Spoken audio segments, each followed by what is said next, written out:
आओ सुनाऊं कहानी। लाइक शेयर सब्सक्राइब कमेंट करना ना भूलें।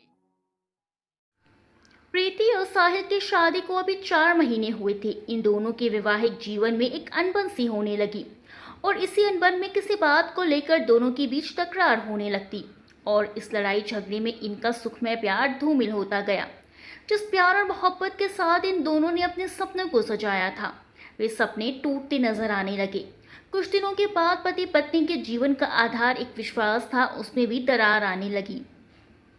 एक दिन साहिल और प्रीति के बीच काफी नोकझोंक हुई और दोनों का तकरार इतना ज्यादा बढ़ गया कि प्रीति ने साहिल से कह दिया, बस बहुत हो गया। अब तुम्हारे साथ जिंदगी बिताना मेरे लिए एक पहाड़ सा हो गया है। अब मैं और नहीं सह सकती हूँ। साहिल ने प्रीति की इस बात पर उसे जवाब दे दिया, मैं भी तुम्हें झेलते हुए तंग आ गया हूँ। तुमसे शादी करना मेरे लिए सबसे बड़ा गुनाह हो गया। इससे अच्छा होता मैं उम्र भर कुंवारा ही रहता। प्रीति काफी गुस्से वाली लड़की थी। जब उसने साहिल के तीखे शब्द सुने तो उसने हाथ में पकड़ी हुई पानी की जग गुस्से में जमीन पर फेंक दी और तमतमाई हुई आंखों से साहिल को घूरते हुए कमरे की ओर चली गई। साहिल ने गुस्से में उसे आवाज दी, प्रीति, प्रीति। मगर प्रीति ने पीछे मुड़कर नहीं देखा और कमरे का दरवाजा तेजी से बंद कर लिया। अब तो साहिल का गुस्सा सातवें आसमान पर चढ़ गया। उसने डाइनिंग टेबल पर रखी हुई नाश्ते की प्लेट अलग सरका दी और बगैर नाश्ता किए ही ऑफिस चला गया। इधर प्रीति कमरे में बेड पर लेटी हुई आंसू बहाती रही और अपने नसीब को कोसती रही। उधर साहिल ऑफिस में पहुंचने से पहले एक पेट्रोल पंप पर रुका। बाइक में पेट्रोल डलवाने से पहले उसे प्रीति की याद आ गई। उसने उसे कॉल किया।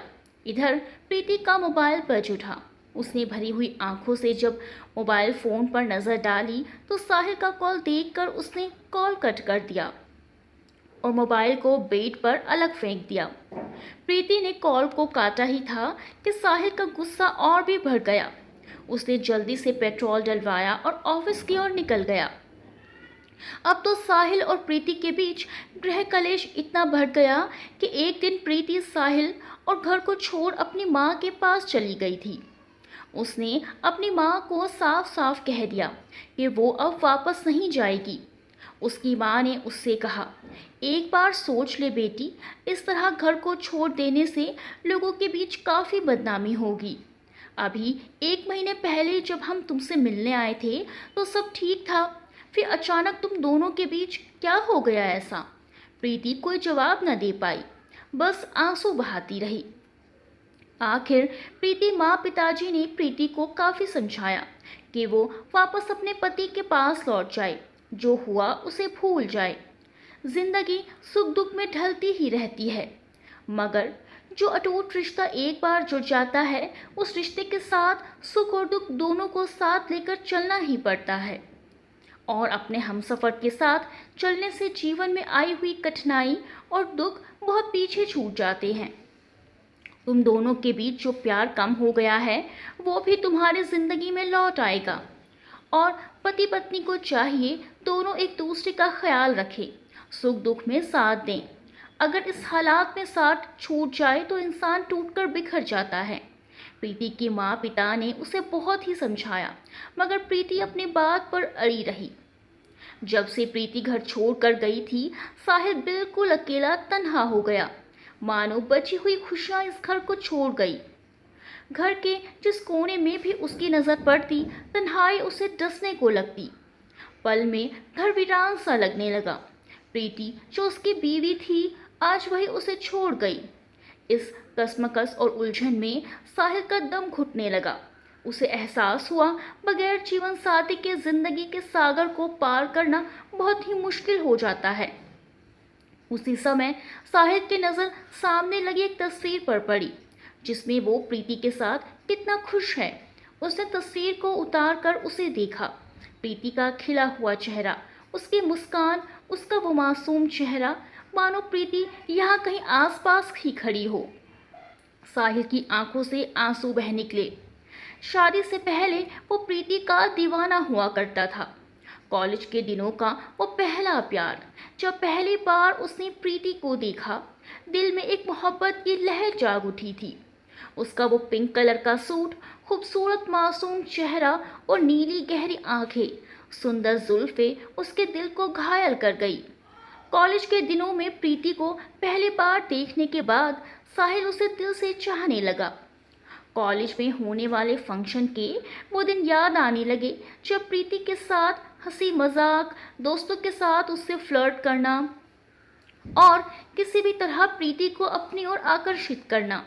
एक बार दोस्तों के बीच एक शर्त लगी कि वो प्रीति को अलग तरीके से प्रपोज करेगा और उसके लिए साहिल ने बाइक से बस का पीछा करते हुए उस बस में सफ़र कर रही प्रीति को पूरी पब्लिक के सामने अपने प्यार का इजहार किया और फिर प्रीति के पेरेंट्स से उसका हाथ भी मांगा।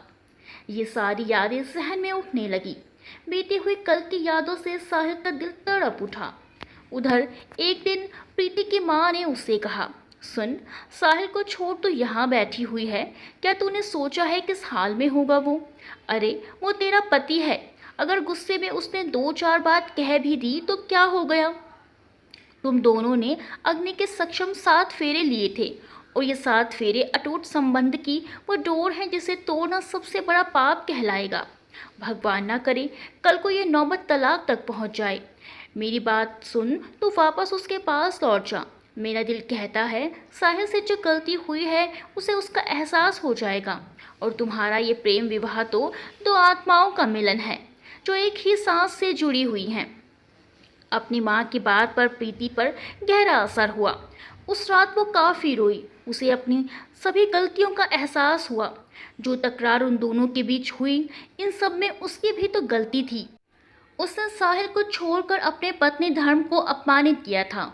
साहिल उसका पति है, उसकी जिंदगी है, उसका सब कुछ है। उसी रात दोनों के मोबाइल पर व्हाट्सएप खुला हुआ था। साहिल प्रीति के प्रोफाइल फोटो को देख रहा था। उसी समय प्रीति का एक मैसेज आया। साहिल ने तुरंत ही प्रीति के चैट को क्लिक किया और उस मैसेज को पढ़ते ही उसका दिल भर उठा। उसने तुरंत ही रिप्लाई किया। उसके बाद घंटों चैटिंग होती रही। दोनों की आंखें भरी हुई थी। दूसरे दिन सुबह होते ही प्रीति साहिल के यानी अपने घर लौट आई। प्रीति के वापस लौट आने से साहिल के चेहरे पर खो गई रंगत लौट आई। दिल खुशी से भर उठा। प्रीति भी अपने किए पर शर्मिंदा थी। उन दोनों को एहसास हो गया कि पति पत्नी का जीवन 2 पहियों की एक गाड़ी है। अगर एक पहिया अलग हो जाए तो वो आगे नहीं बढ़ सकती है। प्रीति साहिल से नजरें नहीं मिला पा रही थी। इसी तरह उसने साहिल से कहा, आप कैसे हो जी? साहिल ने प्रीति से कहा, पहले ये बताओ, अब मुझे छोड़कर तो नहीं जाओगी? इतना सुनते ही प्रीति हंसते हंसते रो पड़ी और साहिल से लिपट गई। साहिल की भी आंखों में आंसू छलक आए। दूसरे दिन जब साहिल डाइनिंग टेबल पर आया तो उसने अपनी फेवरेट डिश नजर आई। उसके चेहरे पर खुशियां नजर आई। उसने प्रीति को आवाज़ दी, प्रीति। उसी समय प्रीति का फूल सा सुंदर चेहरा सामने दिखा। आते ही प्रीति ने उससे कहा, अब क्या है जी? साहिल मुस्कुराते हुए बोला, आज तो कमाल हो गया। मैंने तो सोचा था अब अपने मनपसंद की डिश दोबारा खाने को नहीं मिलेगी। साहिल की इस प्यारी मजाक को सुनकर प्रीति मुस्कुरा दी और उसके बाद बोली, अब छोड़ो भी और मेरी बात सुनो, आज आपको ऑफिस नहीं जाना है। क्यों? साहिल ने प्रीति से पूछा। आज हम राधा कृष्ण के मंदिर में उनकी पूजा और आराधना के लिए जाएंगे। प्रीति ने साहिल से कहा। जैसे आपकी आज्ञा मेरी प्यारी धर्मपत्नी, कहते हुए साहिल प्रीति को देखकर मुस्कुराया। प्रीति भी अपने होठों पर हल्की मुस्कान लेते हुए चली गई। इस तरह साहिल और प्रीति के जीवन में खुशियां दोबारा आने लगी थी। दोनों के बीच प्यार और बढ़ने लगा। एक दिन जब प्रीति सुबह उठी और कमरे से बाहर आई तो वहां का दृश्य देखकर भय से कांप उठी। उसके मुंह से एक चीख निकल गई। प्रीति की चीख सुनकर साहिल की भी नींद टूट गई। वो तुरंत कमरे से बाहर आया और वहां का नज़ारा देखकर उसके भी होश उड़ गए। घर का सारा सामान टूटा बिखरा पड़ा हुआ था। हर चीज़ें इधर उधर पड़ी हुई थी और जगह जगह खून के कतरे फैले हुए थे। दीवारों पर, सोफे पर, मेज़ पर और एक जगह दीवार पर खून से लिखा हुआ था, आज इतने सालों बाद मैं वापस लौट आई हूँ। अपने प्रेम, अपनी मोहब्बत को लेने के लिए। साहिल मेरी मोहब्बत है, मेरी अधूरी प्रेम कहानी है, और एक दिन उसे मैं अपने साथ लेकर ही जाऊंगी, और जो भी मेरे प्रेम के बीच में आएगा उसका सर्वनाश हो जाएगा। चंद्रिका। साहिल फटी हुई आंखों से उस लिखावट को देख रहा था। दीवार पर लिखी हुई खून की लिखावट से साफ जाहिर हो रहा था किसी अनहोनी के संकेत आने वाले हैं, और इस लिखावट को देखकर साहिल और प्रीति के मन में भय उठ रहा था। और इस तरह से साहिल का नाम उस लिखावट के साथ होना एक आश्चर्यजनक बात थी। चारों तरफ टूटा हुआ बिखरा सामान और जगह जगह खून के कतरे, ये सब कोई अलग ही खौफनाक कहानी को बयां कर रहे थे। प्रीति ने घबराई हुई आवाज़ में साहिल से कहा, साहिल, ये सब क्या है? हमें फौरन पुलिस को इन्फॉर्म करना चाहिए। प्रीति का इतना कहना ही था कि साहिल घबरा गया।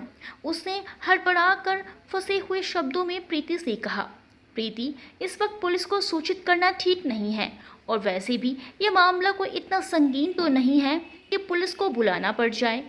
ये तुम क्या कह रहे हो साहिल? इतना कुछ हो गया और तुम?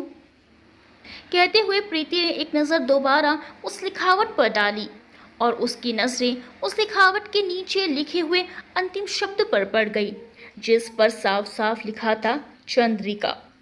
प्रीति ने साहिल की तरफ देखा। साहिल अभी भी हैरत में डूबा हुआ था। उसके दिमाग में खलबली मची हुई थी। बस उसकी निगाहें खून से लिखी उस लिखावट को देखे जा रही थी। इसी बीच प्रीति ने उससे कहा, साहिल, साहिल। मगर साहिल कहीं और ही खो गया था, मानो उसका कोई पुराना अतीत उभरने की कोशिश कर रहा हो। प्रीति ने उसका हाथ पकड़कर हिलाया तो साहिल चौंक पड़ा। कहाँ खो गए तुम साहिल? ये सब क्या है? सच बताओ साहिल, मुझसे कुछ भी छुपाने की कोशिश मत करना। प्रीति, ये तुम क्या कह रही हो? तुम ये कैसे सोच सकती हो कि मैं तुम्हें धोखा दूंगा? मैं कभी भी तुम्हें अंधेरे में नहीं रख सकता। ऐसा कुछ भी नहीं है। मैं किसी भी चंद्रिका नाम के लड़के को नहीं जानता, और ना ही इसके बारे में कभी सुना है। मेरा यकीन करो Preeti, I am telling the truth. Sahil ने प्रीति का हाथ पकड़ते हुए कहा। प्रीति रंज भरी आंखों से साहिल को देखती रही और उसके बाद चली गई। साहिल ने उसे रोकने की कोशिश की, मगर उसके मुंह से कोई लफ्ज नहीं निकल पाए। अब साहिल पूरी तरह से बेचैन हो उठा। उसकी नजरें चंद्रिका नाम के उस शब्द को बार बार देखे ही जा रही थी। एक तूफान दिमाग में उठ रहा था। कुछ तो ऐसा था साहिल की जिंदगी में जो किसी गुजरे हुए पास्ट को बाहर लाने की कोशिश कर रहा था। उसी रात डिनर के बाद साहिल स्टडी रूम में पहुंचा, जहां उसका दिल बुरी तरह धड़क रहा था। बेकरारी बढ़ती ही जा रही थी। मन बेचैनी से भरा हुआ था। शायद प्रीति ने सच ही कहा था। साहिल उससे कुछ छुपा रहा था, कोई ऐसी बात जो आज उसके जीवन में दस्तक दे रही थी। साहिल एक चेयर पर बैठ गया और कुछ सोचने लगा। थोड़ी देर बाद उसने स्टडी रूम के एक सीक्रेट जगह से कुछ कागजात और फाइलें बाहर निकाली। उसके बाद उन्हें पलटने लगा, और उन्हीं कागजात के बीच एक तस्वीर उसके हाथों में आ गई, जिसे देख साहिल का दिल दुगनी रफ्तार से धड़कने लगा। मन बुरी तरह विचलित हो गया। ये तस्वीर एक लड़की की थी, और ये लड़की वेशभूषा में एक राजकुमारी सी लग रही थी। साहिल काफी देर तक उस तस्वीर को देखता रहा। उसके हाथ कांपने लगे। अचानक ही साहिल के सामने उसका अक्स, उसी की शक्ल की एक परछाई उसके सामने नजर आई। उसने साहिल से कहा, साहिल, क्यों उलझन और बेचैनी में जी रहे हो, और इस तरह झूठ बोलकर अपने आप को तनावग्रस्त कर रहे हो? क्यों अपने वैवाहिक जीवन को नर्क में डाल रहे हो? यही कारण है आज प्रीति के तुम्हारे साथ मनमुटाव होता रहता है, क्योंकि तुम अपनी पत्नी प्रीति के साथ वैवाहिक जिंदगी में कोई फोकस नहीं कर पा रहे हो। उसकी जिंदगी से खेल रहे हो। बहुत ही बड़ा गुनाह कर रहे हो। आज तुम एक बहुत बड़े डिप्रेशन में जी रहे हो, और इसका कारण है तुम्हारी ये खामोशी। उसके बाद सुनकर साहिल बोल पड़ा, यू आर रॉन्ग। मैं प्रीति के साथ कोई भी दगा नहीं कर रहा हूँ, और ना ही मैंने उसे कोई धोखा दिया है। मैं आज भी इस लड़की के विषय में पता करने की कोशिश कर रहा हूँ। ये कौन है, कहाँ से आई है? मैं कुछ भी नहीं जानता। मैंने अपने जीवन में इस लड़की को सिर्फ इसी तस्वीर में देखा है। ये लड़की ना तो मेरा पास्ट है और ना ही ये मेरा भविष्य बन सकती है। मेरा वर्तमान, मेरी जिंदगी सिर्फ मेरी पत्नी प्रीति है। And this is the reality. इसी के साथ वो लुप्त हो गई। साहिल जैसे होश में लौटा। उसके दिमाग में पीड़ा उठने लगी। उसने सर पकड़ कर कहा, ओ माय गॉड, ये क्या हो रहा है मेरे जीवन में? ये कैसी परिस्थिति आ गई है? उसी समय अचानक बाहर किसी खटपट की आवाज़ हुई। साहिल ने फौरन ही सभी कागजात और फाइलों के बीच उस तस्वीर को छुपा दिया और उसे सीक्रेट जगह पर रखकर बाहर आया। मगर वहाँ कोई भी नहीं था सिवाय एक खामोशी की जो आज रात बहुत कुछ कहना चाहती है। साहिल के उलझन की कश्मकश प्रीति के साथ कोई बेवफाई बयान नहीं कर रही थी, मगर एक ऐसा सच है जो प्रीति को नहीं बताना चाहता और साहिल यही गलती कर रहा है। साहिल स्टडी रूम को लॉक करने के बाद जब अपनी बीवी के पास आया तब तक प्रीति सो चुकी थी। साहिल ने प्रीति के हाथों में हाथ रख कर कहा, मेरा यकीन करो, मैं ऐसा कोई भी काम नहीं करूँगा जिससे तुम्हारे दिल को तकलीफ़ हो। कितनी मुश्किल से हमारे जीवन में खुशियाँ दोबारा आई हैं। अब मैं नहीं चाहता हमारी ज़िंदगी में कोई मुसीबत दोबारा आए, लेकिन जो स्थिति मेरी ज़िंदगी में दस्तक दे रही है उसका मैं पर्दाफाश करके ही रहूँगा। उसी रात अचानक ही प्रीति की नींद खुल गई। एक अनहोनी का भ्रम उसके दिल में उठने लगा। ना चाहते हुए वो कमरे से बाहर आ गया। आज की रात उसके घर में एक अजीब सी खामोशी बिखरी हुई थी। कुछ ही पल बाद अचानक ही घर की खामोशी को चीरती हुई एक औरत की हंसी उसके कानों में पड़ी। इस आवाज़ को सुनकर प्रीति डर गई और भय से उसकी नज़रें इधर उधर घूमने लगी, लेकिन आसपास कोई भी औरत नहीं दिख रही थी। उसका दिल घबराने लगा और ज़ोर ज़ोर से धड़क रहा था। वो आवाज़ उसके कानों में लगातार गूंज रही थी। ऐसा लग रहा था कोई हाई क्वालिटी के स्पीकर की तेज़ आवाज़ ऑन होकर उसके कानों में पड़ रही थी। प्रीति का दिमाग फटने लगा। उसने अपने कानों पर हाथ रख लिया और चीखते हुए बोली, बंद करो ये हंसी। कौन हो तुम और ये क्या तमाशा कर रही हो? प्रीति ने जब ये कहा तो उसकी खतरनाक आवाज़ दोबारा आई, तुझे अपने साहिल से दूर करने आई हूँ मैं। चली जा मेरे साहिल की ज़िंदगी से, वरना अपनी जान से जाएगी। इसी के साथ उसकी हंसी और भी तेज़ हो गई। प्रीति अपने आप को संभाल न सकी और बेहोश होकर गिरने ही वाली थी कि साहिल के हाथों ने उसे थाम लिया। इस शोर शराबे को सुनकर वो बाहर आ गया था और वो हंसी की डरावनी आवाज़ भी बंद हो चुकी थी। प्रीति साहिल के बाहों में बेहोश हो गई थी। साहिल ने घबराए हुए स्वर में कहा, प्रीति उठो, क्या हुआ तुम्हें? एक बार फिर उस औरत की आवाज़ गूंज उठी, इस चुड़ैल से दूर हो जाओ साहिल। मेरे तन बदन में अग्नि दहक उठती है जब तुम इसके करीब आते हो। इस बार साहिल की तेज़ आवाज़ घर के जर्रे जर्रे में गूंज उठी, खामोश तू हो जा। कौन है तू और सामने क्यों नहीं आती? क्यों मेरी ज़िंदगी से खिलवाड़ कर रही है? साहिल बहुत ही गुस्से में था। अब साहिल हर तरफ देखने लगा, मगर घर के किसी भी जगह पर कोई नहीं दिख रहा था। साहिल की क्रोध आवाज़ से अचानक सामने ही अंधेरे में एक औरत की परछाई नजर आई। जब वो अंधेरे से उभर कर सामने आई तो वो औरत काफ़ी सजी संवरी एक दुल्हन के जोड़े में थी।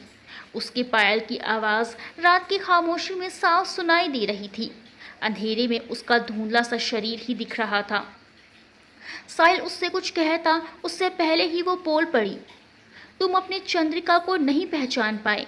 आखिर 300 सालों के इंतज़ार के बाद जब मैं लौट आई हूँ तो तुम मुझे पहचानने से इनकार कर रहे हो। मैं तुम्हारी वो प्रेयसी हूँ जिसने तुम्हें पाने के लिए अपना सब कुछ त्याग दिया, लेकिन मैं अपने प्रेम को पूर्ण करके ही रहूँगी। एक दिन तुम्हें मेरे पास आना ही होगा। साहिल उस औरत को ध्यान से देखने लगा, लेकिन कुछ ही क्षण के बाद उस जगह पर अजीब सी धुंध फैलने लगी। साहिल कुछ समझ पाता उस धुंध में वो औरत अचानक ही गायब हो गई। पल में ही धुंध छट गई। साहिल हैरान परेशान होकर सामने ही देखता रहा और घर के कोने कोने को छान मारा, मगर कोई भी नजर नहीं आया। उसके बाद साहिल ने बेहोश प्रीति को उठाया और उसे बेडरूम तक लाया। उसके दिमाग में सैकड़ों सवाल उठ रहे थे। जो तस्वीर उसके पास है, क्या ये वही औरत थी? अगर ये वही है तो उसका साहिल से क्या संबंध है? साहिल को कुछ भी समझ में नहीं आ रहा था। गहरी चिंता उसे खाए जा रही थी। अगले दिन हॉस्पिटल में प्रीति के पेरेंट्स उससे मिलने के लिए उसके पास आए। क्या हुआ प्रीति को बेटा? तुम्हारा कॉल आते ही हम घबरा गए, प्रीति के पापा ने साहिल से कहा। इसी बीच प्रीति की माँ बोल पड़ी। क्या हुआ प्रीति को बेटा? वो ठीक तो है ना? सब ठीक है पापा, बस वो प्रीति अचानक ही बेहोश हो गई थी, शायद ब्रेन टायर्ड की वजह से, इसीलिए मुझे आपको बुलाना पड़ा। साहिल ने प्रीति के मम्मी पापा को असली वजह नहीं बताई, क्योंकि वो गहरी टेंशन में आ सकते थे। ये सब क्या हो रहा है मेरी बेटी के जीवन में? अभी तो वो हंसी खुशी तुम्हारे पास लौट आई थी और अचानक से ही ये। प्रीति की माँ ने दुखी होते हुए कहा। मम्मी आप बेकार में ही चिंता कर रही हैं, प्रीति को कुछ भी नहीं हुआ है, शी इज़ नॉर्मल, वो जल्द ही होश में भी आ जाएगी। थोड़ी ही देर के बाद प्रीति होश में लौट आई। उसके पेरेंट्स उसको सही सलामत देखकर बहुत खुश हुए, लेकिन प्रीति ने भी अपने मम्मी पापा को कुछ नहीं बताया, मगर उसके दिमाग में एक हलचल सी मची थी। दूसरे दिन ऑफिस से साहिल का दिल नहीं लग रहा था। कल रात उसने जो देखा उसके दिमाग में अभी भी चल रहा था। रह रह कर बेचैनियाँ उसको सता रही थी। उसे प्रीति की चिंता हो रही थी। उसने सोचा कुछ दिनों की छुट्टी ले लेता हूँ, जिससे वो प्रीति के पास ही रहेगा। अभी साहिल सोच में ही डूबा था कि किसी ने उसके कंधे पर हाथ रखा। साहिल ने पीछे मुड़कर देखा, उसका एक दोस्त रोहन उसके पास खड़ा था। रोहन तुम? साहिल ने कहा। रोहन ने साहिल से कहा। व्हाट हैपेंड साहिल? 2-3 दिनों से देख रहा हूँ कुछ प्रॉब्लम में नजर आ रहे हो। ना किसी से ज़्यादा मिलते हो, ना बातें करते हो, और ना ही काम पर भी फोकस कर पा रहे हो। आफ्टर ऑल कहीं प्रीति भाभी से दोबारा लड़ाई झगड़ा तो नहीं हो गया? नहीं यार, ऐसी बात नहीं है। कुछ प्रॉब्लम ज़िंदगी में आ जाती हैं जो दोस्ती के दायरे से बाहर होती हैं, जिसे इंसान चाहे भी नहीं कह सकता। साहिल ने जब ये कहा तो रोहन वहीं उसके पास बैठ गया। वो साहिल से बोला, क्या बकवास किए जा रहा है तू? अरे अगर मेरे दोस्त गुमसुम खामोश और किसी डिप्रेशन में रहे तो क्या मैं चुप बैठ सकता हूँ? और अगर अपना दुख किसी से साझा किया जाए तो वो बहुत कम हो जाता है। What is the matter?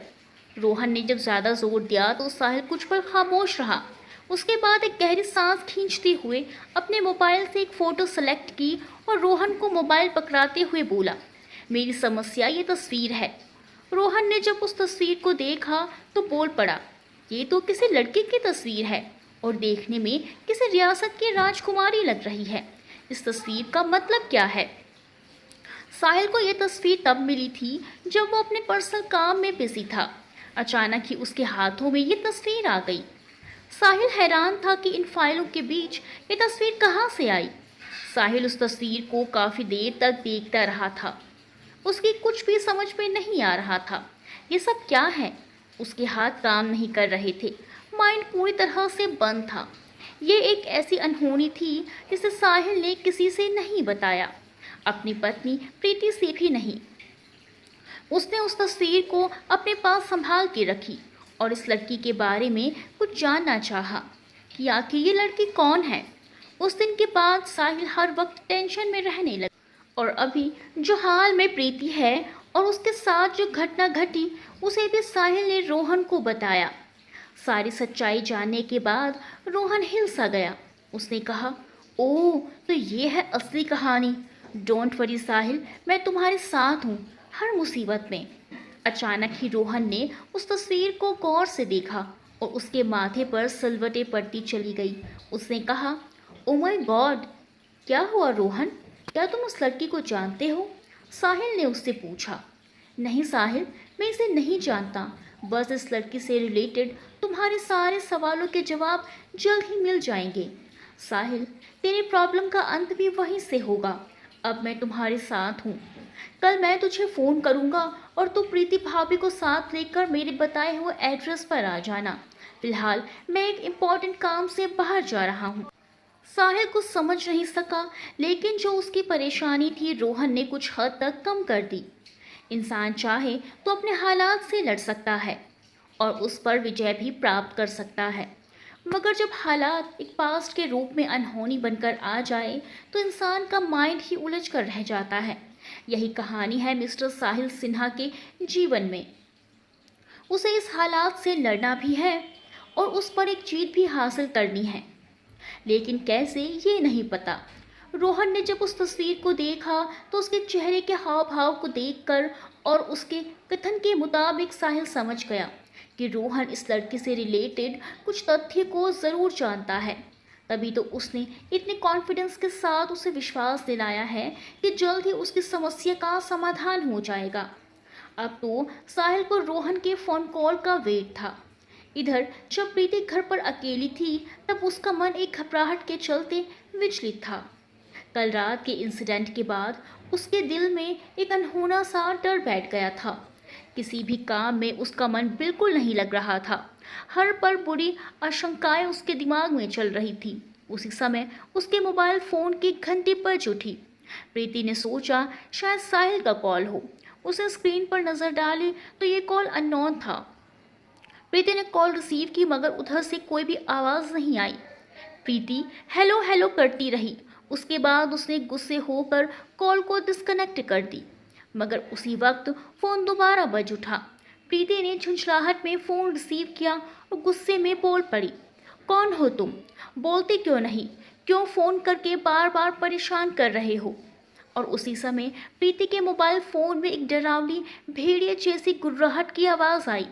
प्रीति के हाथ से मोबाइल छूटकर नीचे गिर गया और प्रीति डर से 2 कदम पीछे हट गई।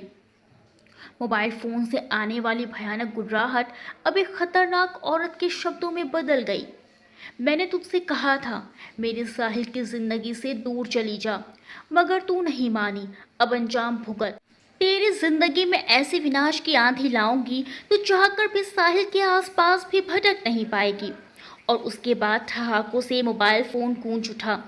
प्रीति पूरी तरह से घबराहट के साथ हैरान थी। ये कौन है और इसे मेरा नंबर कहाँ से मिला? उसी समय फ़ोन कट गया।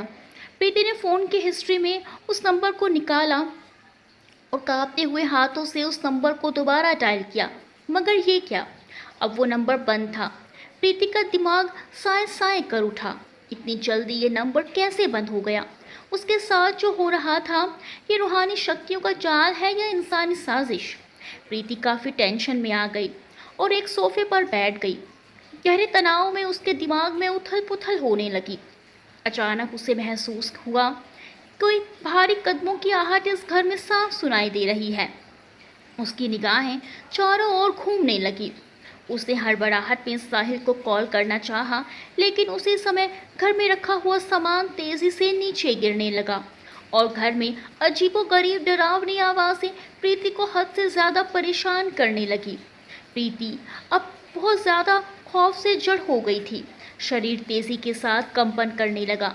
धीरे धीरे उसका शरीर स्थिर होने लगा और मुंह से आवाज़ भी नहीं निकल पा रही थी। ऐसी हरकतें होने लगी जिससे प्रीति एक डर के साए में समाती चली गई। कुछ ही देर बाद उसके सामने एक खतरनाक चेहरा आया। जो चेहरा उसे सामने दिखा वो बहुत ही भयानक और खौफ से भरा हुआ था। प्रीति ये सब देख अपने होश कायम नहीं रख सकी और बेहोश हो गई। साहिल जब घर लौटा तो उसे घर का दरवाज़ा खुला हुआ मिला। घर की खामोशी उसे डंक मार रही थी। सारा सामान फिर से इधर उधर पड़ा हुआ था। पूरे घर में उथल पुथल मची हुई थी। ये देख साहिल की जान हलक में अटक गई। उसने घबराई हुई आवाज़ में प्रीति को आवाज़ दी, मगर एक सन्नाटा ही दिख रहा था। अब तो उसका दिल बेकाबू हो गया। उसके बाद प्रीति उसे बेहोशी की हालत में सोफे पर नजर आई। साहिल दौड़कर उसके पास आया और उसे बाहों में लेकर बोला, प्रीति प्रीति। साहिल ने फ्रिज से ठंडा पानी लेकर प्रीति के चेहरे पर डाला। वो होश में आई और एक निगाहों से चारों ओर देखने लगी। वो इन सब घटनाओं से एक शौक में आ गई थी। वो कुछ भी नहीं बता पा रही थी। किसी तरह से साहिल ने उसको संभाला। जब प्रीति ने साहिल को सामने देखा तो प्रीति साहिल से लिपटकर बहुत बुरी तरह रो पड़ी। उसने कहा, ये क्या हो रहा है हमारी ज़िंदगी में? वो कौन है जो हमारे पीछे पड़ी है? क्यों हमें जीने नहीं देती? बस प्रीति, अगर तुम टूट गई तो मैं बिखर जाऊंगा। तुम मेरी सांस हो, अगर तुम ही मुझसे अलग हो गई तो मैं जीते जी मर जाऊंगा। जो गर्दिश का दौर हमारी ज़िंदगी में आया है उसे हम दोनों मिलकर दूर करेंगे। दूसरे दिन साहिल के पास रोहन का कॉल आया और उसने साहिल को अकेले ही बुलाया। आज साहिल को उसके साथ किसी शख्स से मिलने जाना है।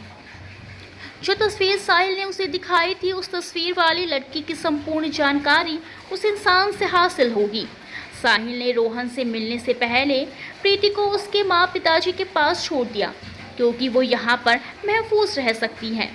उसके बाद वो रोहन के साथ एक कार में सफ़र करते हुए शहर से बाहर निकल आया। उत्सुक होकर साहिल ने रोहन से पूछा, रोहन आखिर हम जा कहाँ रहे हैं? ये तो तुमने बताया ही नहीं। साहिल, जब मैंने उस तस्वीर को देखा तो मुझे एक झटका लगा। मैंने गौर किया, इस तस्वीर वाली लड़की को मैंने कहीं देखा है। दिमाग पर जब मैंने ज़्यादा जोर डाला तो मुझे याद आया, इसी शक्ल की एक लड़की से मैं मिल चुका हूँ। कहाँ पर? साहिल ने बेचैनी से कहा। डोंट वरी साहिल, हम वहीं जा रहे हैं। बहुत ही जल्द तुम्हारी जिज्ञासा खत्म हो जाएगी। रोहन ने कार को ड्राइव करते हुए बोला। वो कार को हाईवे से राइट टर्न लेकर दूसरे रास्ते पर आ गया। तकरीबन 10-15 किलोमीटर आगे चलने के बाद वो एक सुनसान जगह पर बने हुए घर के पास आया। रोहन ने डोर बेल बजाई, लेकिन दरवाज़ा तो खुला था। दोनों घर के अंदर आए, वहाँ कोई नज़र नहीं आ रहा था। तभी अचानक ही साहिल आश्चर्यचकित हो गया और इसका रीज़न घर की दीवारों पर हर तरह की पेंटिंग की तस्वीरें लगी हुई थी और उन तस्वीरों में साहिल ने अपने आप को उसी लड़की के साथ पाया जिस लड़की की तस्वीर उसके पास थी। हर पेंटिंग में वो अलग अलग पोज में उसके साथ नजर आ रहा था। ये सब देखकर साहिल और रोहन के पैरों तले जमीन हट गई। दिमाग घूम गया। रोहन ने साहिल से कहा, साहिल, इन तस्वीरों में तुम्हें इस लड़की के साथ देखकर मैं हैरान हूँ। आखिर क्या संबंध है तुम्हारा इससे? क्या मतलब है तुम्हारा? साहिल बोल पड़ा। सॉरी साहिल, मैं पहले यही कंफर्म करना चाहता था, तभी तो हम सही निष्कर्ष पर आ सकते हैं। तभी तो मैं तुम्हारी हेल्प कर पाऊंगा यार। रोहन, तुम भी मुझे गलत ही समझ रहे हो। मेरा इस लड़की से कोई रिलेशन था और ना है। Understand my point Rohan.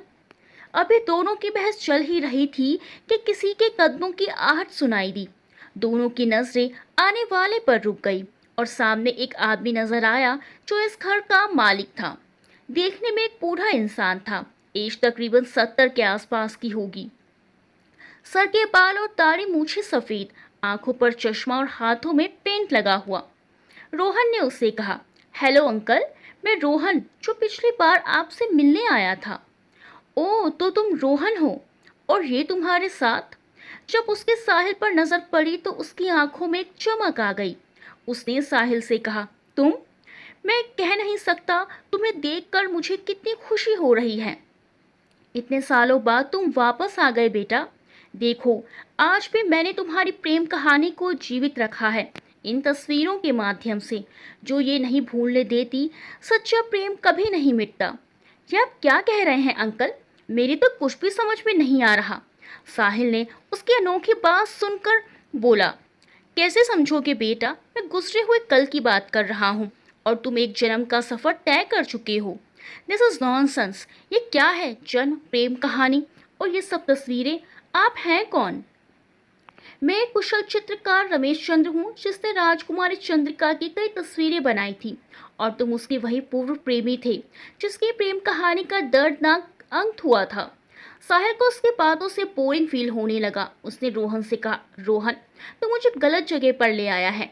यहाँ पर सिर्फ टाइम पास हो सकता है और कुछ नहीं। रोहन, चलो यहाँ से। इससे पहले साहिल वहाँ से निकल जाता, वो चित्रकार बोल पड़ा, ठहरो बेटा, तुम मुझसे पीछा छुड़ा सकते हो मगर अपने उभरने वाले अतीत को झूठा साबित नहीं कर सकते, क्योंकि मुक्ति तुम्हें मिली है लेकिन वो आज भी तुम्हारे प्यार को ढूंढ रही है और तुम्हें इस समस्या से निपटना होगा। ऐसी बातें सिर्फ कहानियों में होती है, रियल लाइफ में नहीं। और जो प्रॉब्लम मेरी ज़िंदगी में है उसका अंत मैं अपने तरीके से करूँगा। साहिल का माइंड अपसेट हो चुका था और जितनी जल्दी हो सके वो रोहन के साथ वहाँ से निकल गया। कौन सच है कौन मिथ्य, ये आने वाला कल ही बताएगा। जो अनहोनी घटना के रहस्य सामने हैं उन्हें सॉल्व करना बहुत ही मुश्किल है और इन रहस्य के अनसुलझे जाल साहिल के दिल में जहरीले कांटे की तरह चुभ रहे थे। अब तो वक्त के साथ सब निर्धारित होगा। उसी रात साहिल बाइक से लौट रहा था कि सामने नशे में धुत एक शराबी आ गया। साहिल की बाइक वहीं रुक गई। साहिल गुस्से में उससे कहता वो शराबी पहले ही बोल पड़ा, साहब आप इस रास्ते से मत जाइए, आगे एक चुड़ैल का साया मुझे नजर आया है, वो आपको मार सकती है, आप इधर से मत जाइए। साहिल को शराबी पर गुस्सा तो आ रहा था, मगर उसने उलझना बेकार था। साहिल ने बाइक स्टार्ट की और वहां से निकल गया। वो शराबी नशे में बड़बड़ाता रहा। आगे जाने पर साहिल को एक औरत की छाया नजर आई। उसने बाइक स्लो की। उसी समय एक पायल की झनकार उसके कानों में पड़ी। अब साहिल वहीं रुक गया। एकाएक ही एक औरत उसके सामने दिखी। रात का धुंधला अंधेरा था, इसीलिए क्लियर साफ नहीं दिख रहा था, मगर साहिल ने इतना जरूर देखा, वो औरत एक घूंघट में थी। उसकी पायल की आवाजें सुनाई दे रही थी। साहिल ने सोचा कि ये वही है जिसने उसकी जिंदगी में हलचल मचा रखी है। इस बार ये मेरे हाथों से नहीं बच सकती। आज इसका रहस्य खुलकर ही रहेगा। वो बाइक से उतरा ही था, वो औरत एक दूसरे रास्ते की ओर बढ़ने लगी। साहिल भी उसके पीछे पीछे लग गया। वो साहिल को काफी दूर एक अंधकार भरी गली में खींच लाई। इससे पहले साहिल उसका हाथ पकड़ता, पता नहीं कहां से उस जगह पर धुआं उठने लगा और चारों ओर फैलने लगा। साहिल उसकी चपेट में आ गया और बेहोश होकर गिर पड़ा। धीरे धीरे धुआं छटा तो उस जगह पर ना तो साहिल था और ना ही वो औरत। साहिल ने रात के समय जिस औरत का पीछा किया था वो उसे अपने साथ ले जा चुकी थी। और ये कहीं चंद्रिका तो नहीं? अगर ये चंद्रिका है तो साहिल आज बहुत बड़े संकट में चला गया है और किसी को इसकी खबर भी नहीं। इधर प्रीति भी साहिल के बिना अपनी जिंदगी को गुमसुम जी रही थी। उसे साहिल की बहुत याद सता रही थी। प्रीति ने साहिल को फोन किया, मगर उसका फोन बंद था।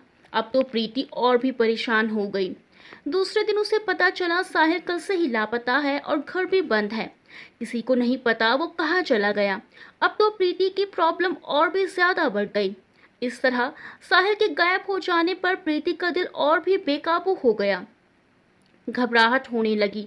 उसने पता किया साहिल आखिरी बार अपने दोस्त रोहन से मिला था।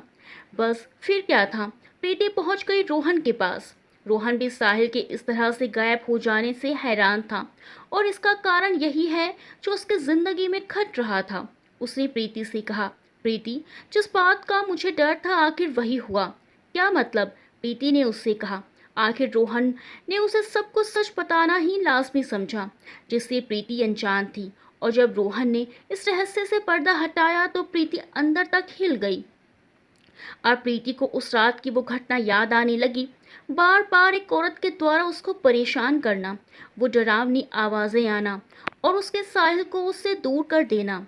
लेकिन प्रीति का दिल अब भी ये मानने को तैयार नहीं था कि ये सारी मिस्ट्री साहिल के पुनर्जन्म और एक आत्मा की कहानी पर है। It's can not happen Rohan, मेरा दिल अभी भी इस बात को मानने को तैयार नहीं, प्रीति ने रोहन से कहा। प्रीति, मैंने भी कब सोचा था साहिल की जिंदगी में ऐसा मोड़ आने वाला है, लेकिन उस चित्रकार रमेश चंद की बातों से ना जाने क्यों मेरा दिल इन बातों पर बिलीव करने लगता है, रोहन ने प्रीति से कहा। कुछ देर प्रीति का गमगीन चेहरा एक सोच में डूब गया। उसके बाद उसने कहा, वेल, तकदीर मेरा कितना भी विकट इम्तिहान ले, मगर मुझे इस इम्तिहान में खरा उतरना है। रोहन, मैं सिर्फ तुमसे ही इतना कहूंगी, साहिल को खोजने में तुम मेरी मदद करोगे? ऑफ कोर्स प्रीति, साहिल मेरा दोस्त है, वो जहाँ भी होगा मैं उस तक जरूर पहुँचूंगा, ये मेरा तुमसे वादा है। थैंक यू रोहन, प्रीति ने उससे कहा। उसके बाद रोहन के पास से सीधे अपने बंद पड़े घर को लौट आई। आखिर प्रीति ने बंद पड़े अपने घर को खोल उसमें प्रवेश किया। सभी चीजें, सारा सामान अस्त व्यस्त पड़ा हुआ था। धूल मिट्टी वहां जमा हो गई थी। घर बिल्कुल वीरान सा हो गया था। अपने घर में कदम रखते ही प्रीति के जहन में धुंधली यादें बसने लगी। साहिल के साथ बिताए गए प्यार भरे वो लम्हे, वो हंसी मजाक, मौज मस्ती, उनका तकरार, लड़ना झगड़ना, एक दूसरे से रूठना और मनाना, सभी चीजें मानो सामने दिख रही हों। इन पलों को महसूस करते हुए प्रीति की आंखें दुख से नम हो गई। उसके बाद प्रीति ने घर की साफ सफाई शुरू की, सभी चीजों को उनकी जगह पर सेट किया। उसके बाद स्टडी रूम को साफ करते समय फाइलों और कागजातों के बीच जो सामने दिखा उसे देख प्रीति को एक झटका लगा। वही लड़की की तस्वीर जिसे साहिल शायद गलती से यहीं भूल गया और सही जगह पर नहीं रख पाया। इस तस्वीर को देखते ही प्रीति के होश उड़ गए। इसका मतलब रोहन सच कह रहा था। अब तो प्रीति ने पूरे स्टडी रूम को छान मारा और इसी बीच उसे साहिल की एक पर्सनल डायरी मिली जिसमें उसने अपने जिंदगी के गुजारे हुए कुछ लम्हों को कोरे कागज पर उतारा था। इस तरह उसके और उसकी प्रीति की जिंदगी में एक तूफान आया है जिसने सब कुछ उथल पुथल कर दिया।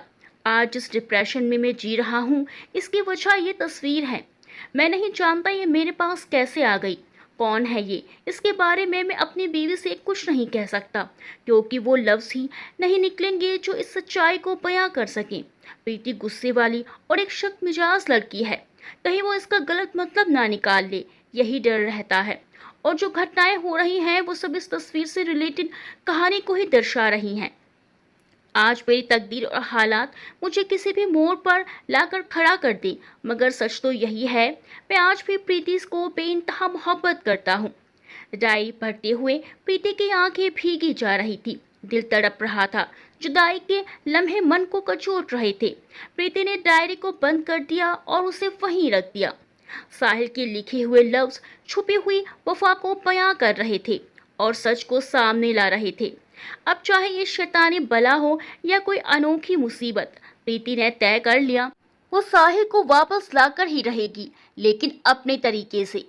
प्रीति ने साहिल के लापता हो जाने की मिसिंग रिपोर्ट पुलिस में दर्ज नहीं कराई और ना ही इस घटना का जिक्र किसी से किया, बल्कि तरीका निकाला कुछ और ही। उसने अपने एक पुराने खास friend private detective Nikhil Sharma को बुलवाया। प्रीति का कॉल मिलते ही डिटेक्टिव निखिल शर्मा प्रीति के पास था। निखिल शर्मा एक काबिल, जाबाज, साहसी और क्रिएटिव डिटेक्टिव था जिसने कई अनसुलझे केसों को सुलझाया है और वो प्रीति का खास दोस्त भी है। प्रीति ने निखिल से कहा, निखिल, तुमने आज तक मर्डर मिस्ट्री के केस को बहुत ही इंटरेस्टिंग तरीके से सॉल्व किया है, लेकिन आज तुम्हें मेरे लिए एक अनोखे केस पर काम करना होगा। क्या तुम मेरे लिए ये जोखिम उठा सकते हो? निखिल ने कॉफी का कप मेज पर रखकर अपनी आंखों पर लगे हुए ब्लैक कलर के स्टाइलिस्ट चश्मे को आंखों से उतारकर प्रीति से कहा, कैसे बातें कर रही हो प्रीति? अगर इस बार मेरी जासूसी के पैतरे तुम्हारे काम आए तो ये मेरे लिए खुशनसीबी होगी। आफ्टर ऑल तुमने ही तो मुझे इस जीवन में आगे बढ़ने के लिए प्रोत्साहित किया था, मेरे भविष्य को उज्जवल करने में मेरी बहुत हेल्प की। अगर एक दोस्त के लिए मेरी लाइफ में रिस्क आए तो मैं पीछे नहीं हट सकता। उसके बाद निखिल ने मेज पर रखी हुई उस तस्वीर को ध्यान से देखा जो सफाई करते वक्त प्रीति के हाथ लगी थी। उसके बाद निखिल ने उस तस्वीर को अपने बैग में रखा और प्रीति से कहा, प्रीति, मुझे शुरू से लेकर अंत की कहानी विस्तार से बताओ और हर घटनाक्रम को बारीकी से मुझे रिलेट करो। I am sure Nikhil. Preeti ने हर स्थिति को निखिल के सामने बयां किया। इधर साहिल ने अपने आप को एक अनोखी जगह पर पाया जहां पर एक टूटा उजड़ा वीरान खंडर था। हल्का सा धूमिल अंधेरा था, एक अजीब सा सन्नाटा दिख रहा था। टूटी फूटी दीवारों की झरोखों और वहां की खिड़कियों से धूप की किरणें अंदर आ रही थी। बाहर का दृश्य प्राकृतिक दिख रहा था, पेड़ पौधे, हरी भरी पत्तियां। ये जगह शायद किसी जंगल में है और अंदर चारों ओर टूटा फूटा मलबा बिखरा पड़ा था। साहिल ने हिलने की कोशिश की मगर वो हिल नहीं सका क्योंकि उसका शरीर जाम हो चुका था। ऐसा लग रहा था किसी ने उसके शरीर के साथ हरकत की हो, उसे कोई खतरनाक इंजेक्शन दिया हो। वो सिर्फ अपनी आंखों से सामने की चीजों को देख पा रहा था। साहिल ने हिलने डुलने की बहुत कोशिश की मगर ऐसा नहीं कर सका। उसी समय उसके कानों में मधुर पायलों की झनकार सुनाई दी। उसकी निगाहों ने जब आवाज की तरफ देखा तो कुछ ही पल में दोबारा उस जगह पर धुआं सा फैलने लगा।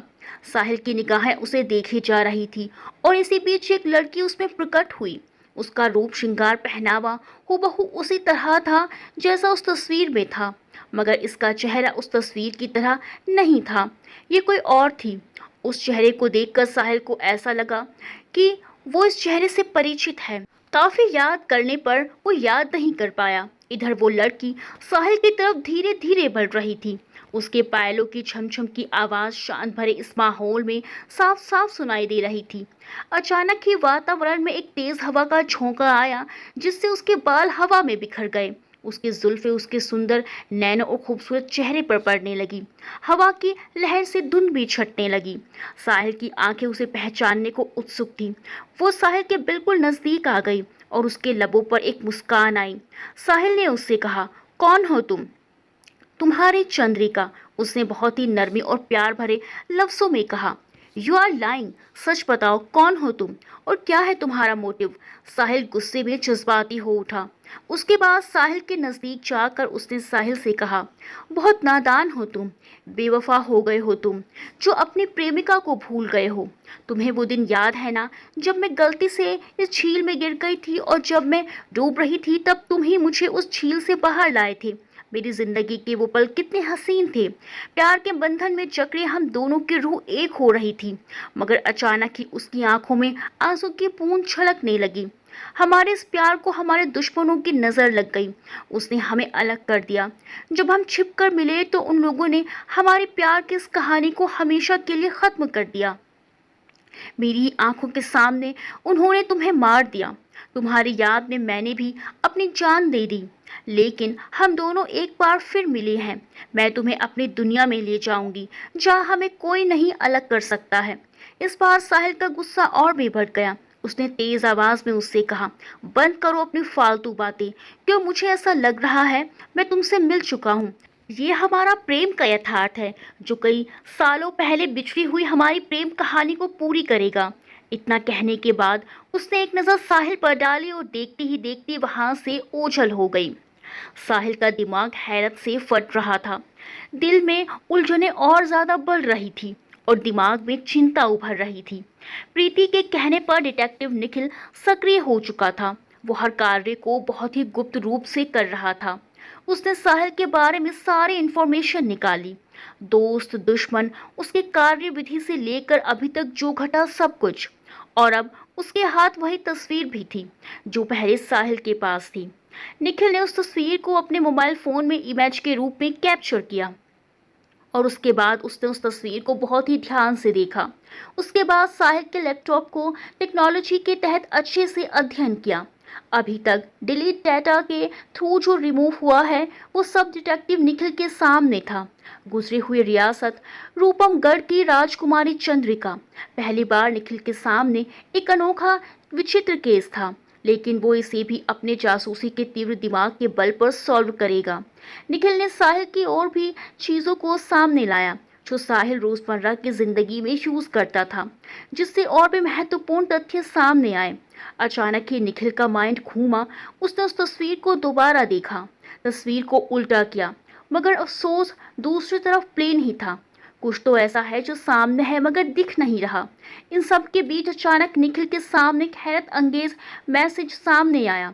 साहिल के पास से एक अनोखे मैसेज का मिलना, और इस मैसेज का संबंध सीधा एक ही जगह पर फिक्स होता है, गुजरे हुए रियासत रूपमगढ़ की राजकुमारी चंद्रिका। अब डिटेक्टिव निखिल का दिमाग हिल सा गया। चंद्रिका जो एक अनसुलझी पहेली थी, जो सबसे ज्यादा इम्पोर्टेंट है, अब इसी चंद्रिका का रहस्य भी धीरे धीरे सामने आ रहा था। डिटेक्टिव निखिल ने रियासत रूपमगढ़ के इतिहास को रीड करना शुरू किया। रियासत रूपमगढ़ महाराजा भूपेंद्र सिंह के समय में उनकी बेटी चंद्रिका की एक प्रेम कहानी उसी समय में आरंभ हुई थी। उसी रियासत में राजघराने की सेवा में नियुक्त एक व्यक्ति भी था, जिसका नाम तरंग था। तरंग एक गठीले बदन का सुंदर नवयुवक था। ऐसे में राजकुमारी चंद्रिका उस पर मोहित हो गई थी और तरंग से मोहब्बत करने लगी थी। लेकिन ये एक शर्मसार और उस राजघराने की परंपरा के विरुद्ध था।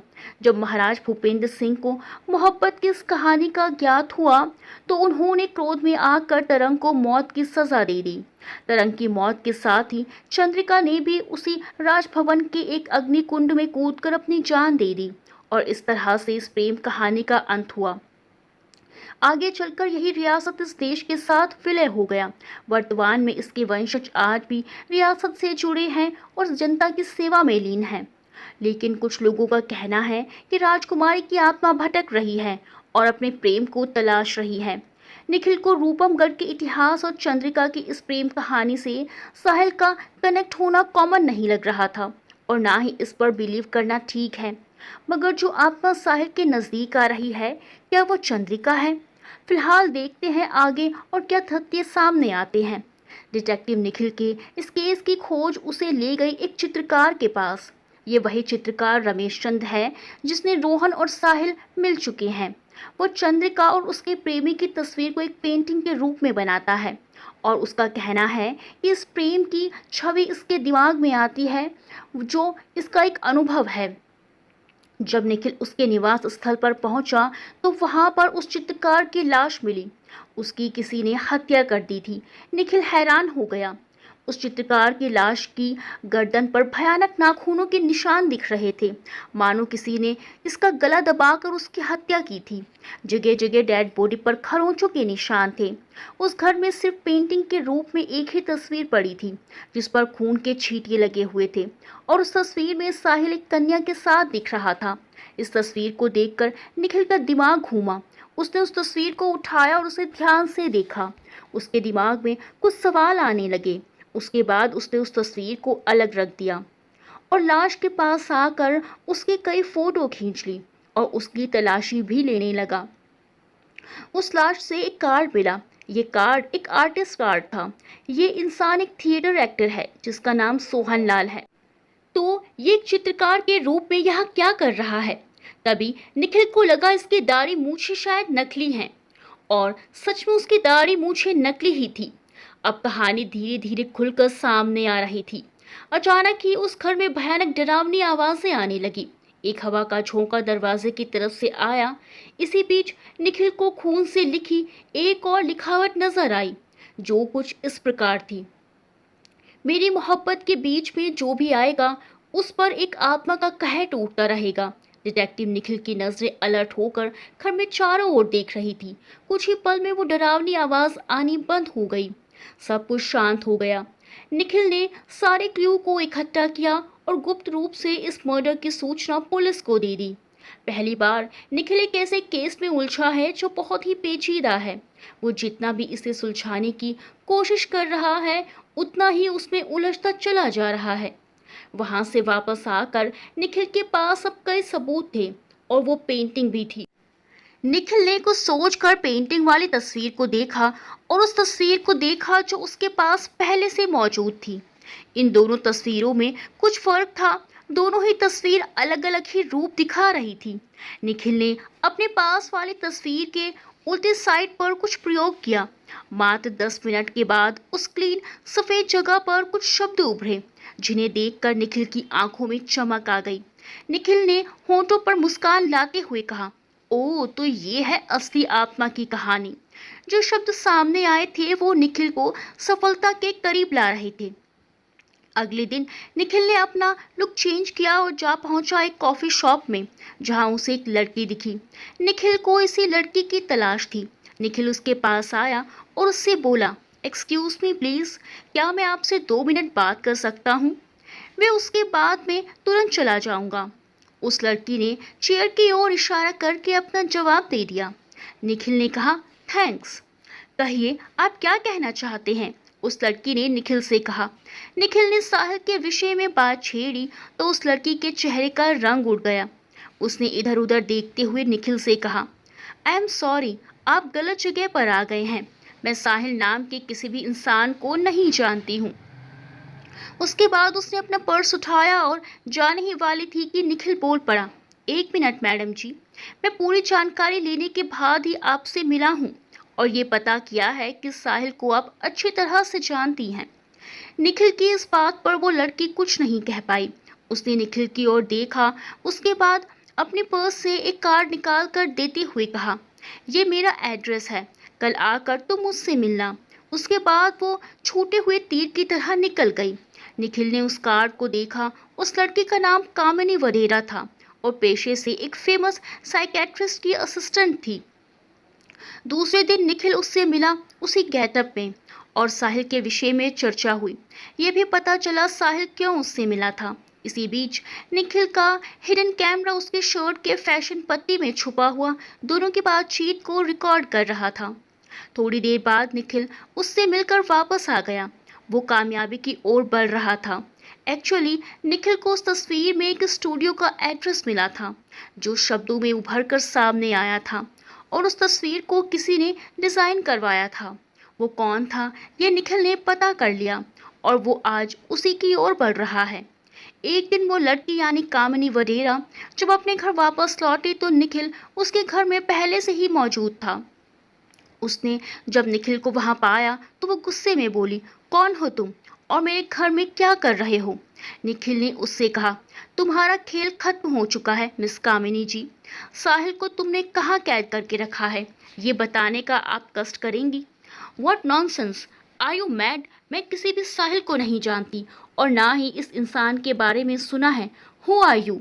इस पर निखिल ने उससे कहा, गुड, यानी तुम साहिल को नहीं जानती, तो फिर इस वीडियो में आप किससे साहिल के बारे में चर्चा कर रही हैं?